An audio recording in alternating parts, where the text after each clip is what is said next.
ಎಲ್ಲರಿಗೂ ನಮಸ್ಕಾರ. ಇದು ಸೇವಂತಿಗೆ ಫ್ಲವರ್ದು ಸಸಿ ತಮಿಳ್ನಾಡಿಂದ ತರಿಸ್ತಾರೆ.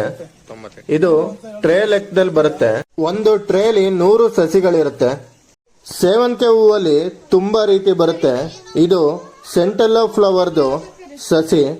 ಗ್ರಾಹಕರು ಮಾರ್ಕೆಟ್ ಅಲ್ಲಿ ಈ ಹೂವನ್ನ ಹೆಚ್ಚಾಗಿ ಕೊಂಡ್ಕೊಳ್ಳೋದಕ್ಕೆ ಇಷ್ಟಪಡ್ತಾರೆ. ಕಾರಣ ಬಂದು ಈ ಹೂವು ಬೇಗ ಬಾಡಲ್ಲ, ಒಂದೆರಡು ದಿನ ಇಟ್ರು ಫ್ರೆಶ್ ಆಗಿರುತ್ತೆ. ನೋಡಿ, ಇದೆಲ್ಲ ಸೆಂಟೆಲ್ಲೋ ಸೇವಂತಿಗೆ ಹೂವು. ಈ ಹೂವಿಗೆ ಮಾರ್ಕೆಟ್ ಅಲ್ಲಿ ಅತಿ ಹೆಚ್ಚು ಡಿಮ್ಯಾಂಡ್ ಇರೋದ್ರಿಂದ ರೈತರುಗಳು ಹೆಚ್ಚಾಗಿ ಈ ಹೂವನ್ನ ಬೆಳಿತಾರೆ. ಮೊದಲನೇದು ಬಂದು ಸೆಂಟೆಲ್ಲೋ ಸೇವಂತಿಗೆ, ಇವಾಗ ಎಕ್ಸ್ಪ್ಲೇನ್ ಮಾಡಿದ್ನಲ್ಲ ಅದು. ಎರಡನೇದು ಬಂದು ಪೂರ್ಣಿಮಾ ಸೇವಂತಿಗೆ ಹೂವು. ಈ ಹೂವಿಗೂ ಸಹ ಮಾರ್ಕೆಟ್ ಅಲ್ಲಿ ಅತಿ ಹೆಚ್ಚು ಡಿಮ್ಯಾಂಡ್ ಇದ್ದು ರೈತರುಗಳು ಹೆಚ್ಚಾಗಿ ಈ ಸೇವಂತಿಗೆ ಹೂವನ್ನು ಸಹ ಬೆಳೀತಾರೆ. ಮೂರನೇದು ಬಂದು ಚಾಕ್ಲೇಟ್ ಸೇವಂತಿಗೆ ಹೂವು. ಈ ಸೇವಂತಿಗೆ ಹೂವು ಬೇರೆ ಸೇವಂತಿಗೆ ಹೂವುಗಳಿಗಿಂತ ಬೆಲೆ ಜಾಸ್ತಿ ಅಥವಾ ದುಬಾರಿ ಅಂತಾನೆ ಹೇಳ್ಬೋದು. ಈ ಹೂವನ್ನ ಹಬ್ಬಗಳ ಸೀಸನ್ ಅಲ್ಲಿ ಅತಿ ಹೆಚ್ಚಾಗಿ ನೋಡ್ಬೋದು. ನಾಲ್ಕನೇದು ಬಂದು ಈರುಳ್ಳಿ ಸೇವಂತಿಗೆ ಹೂವು. ಈ ಸೇವಂತಿಗೆ ಹೂವು ಎಲ್ಲಾ ಸೀಸನ್ ಅಲ್ಲೂ ಸಿಗಲ್ಲ, ರೈತರುಗಳು ಬೆಳೆಯುವಂಥದ್ದು ಕಡಿಮೆ, ಆದ್ರಿಂದ ಈ ಹೂವಿನ ಬೆಲೆ ಬೇರೆ ಸೇವಂತಿಗೆ ಹೂವುಗಳಿಗೆ ಕಂಪೇರ್ ಮಾಡಿದ್ರೆ ಜಾಸ್ತಿ ಇರುತ್ತೆ. ಐದನೇದು ಬಂದು ನೇರಳೆ ಸೇವಂತಿಗೆ ಹೂವು.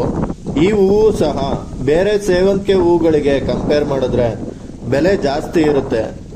ಫಂಕ್ಷನ್ಗಳಲ್ಲಿ ಮತ್ತೆ ಸ್ಟೇಜ್ ಡೆಕೋರೇಷನ್ ಅಲ್ಲಿ ಅತಿ ಹೆಚ್ಚಾಗಿ ನೋಡ್ಬೋದು.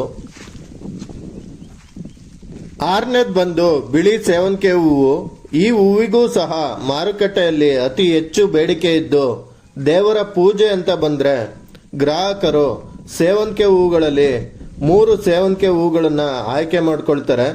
ಮೊದಲನೇದು ಬಂದು ಹಳದಿ ಸೇವಂತಿಗೆ, ಎರಡನೇದು ಬಂದು ಕೆಂಪು ಸೇವಂತಿಗೆ, ಮೂರನೇದು ಬಂದು ಬಿಳಿ ಸೇವಂತಿಗೆ. ಏಳನೇದು ಬಂದು ಕೆಂಪು ಸೇವಂತಿಗೆ ಹೂವು. ಈ ಹೂವಿಗೂ ಸಹ ಮಾರ್ಕೆಟ್ ಅಲ್ಲಿ ಅತಿ ಹೆಚ್ಚು ಬೇಡಿಕೆ ಇದ್ದು ರೈತರುಗಳು ಹೆಚ್ಚಾಗಿ ಈ ಹೂವನ್ನು ಸಹ ಬೆಳೀತಾರೆ. ಕೆಂಪು ಸೇವಂತಿಗೆ ಹೂವು, ಹಳದಿ ಸೇವಂತಿಗೆ ಹೂವು ಮತ್ತು ಬಿಳಿ ಸೇವಂತಿಗೆ ಹೂಗಳ ಬೆಲೆ ಆಲ್ಮೋಸ್ಟ್ ಆಲ್ ಯಾವಾಗ್ಲೂ ಸಿಮಿಲರ್ ಇರುತ್ತೆ ಅಂತಾನೆ ಹೇಳ್ಬೋದು. ಎಂಟನೇದು ಬಂದು ಚಾಂದನಿ ಸೇವಂತಿಗೆ ಹೂವು. ಈ ಸೇವಂತಿಗೆ ಹೂವು ಬೇರೆ ಸೇವಂತಿಗೆ ಹೂವುಗಳಿಗೆ ಕಂಪೇರ್ ಮಾಡಿದ್ರೆ ತುಂಬಾ ಸಣ್ಣ ಬರುತ್ತೆ. ಈ ಸೇವಂತಿಗೆ ಹೂವು 10 ವರ್ಷದ ಹಿಂದೆ ತಗೊಂಡ್ರೆ ತುಂಬಾ ಹೆಚ್ಚು ಬೇಡಿಕೆ ಇತ್ತು ಮಾರ್ಕೆಟ್ ಅಲ್ಲಿ. ಈಗ ಬೇಡಿಕೆ ಅಷ್ಟಾಗೆ ಇಲ್ಲ. ಕೆಲವೊಬ್ರು ರೈತರುಗಳು ಮಾತ್ರ ಈ ಹೂವನ್ನ ಬೆಳಿತಾರೆ.